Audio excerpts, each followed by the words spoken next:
咱们丰田新车提回来，不要老想着贴膜和装脚垫，这个地方一定要做好防护。首先，我们把座椅往前调，来到我们后排，可以看到座椅下方有2个出风口，这么大的口子竟然没有做任何防护。我之前就是因为掉了一个小石子进去，导致车辆转弯刹车里面就有异响，现在都很难解决。想要修好的话，连地台和座椅都要全部拆掉，这样的情况还有很多车友都中招了。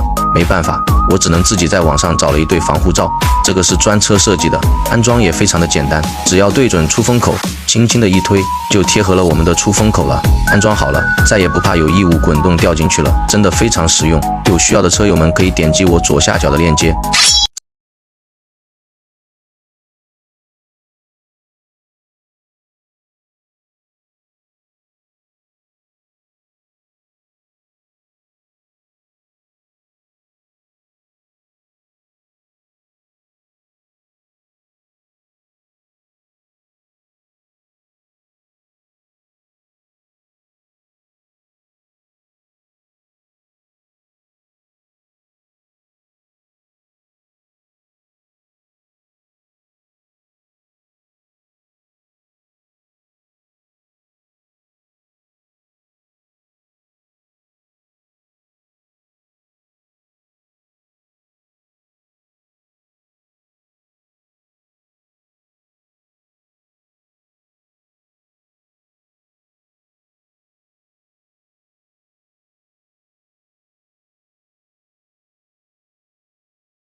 咱们丰田新车提回来，不要老想着贴膜和装脚垫，这个地方一定要做好防护。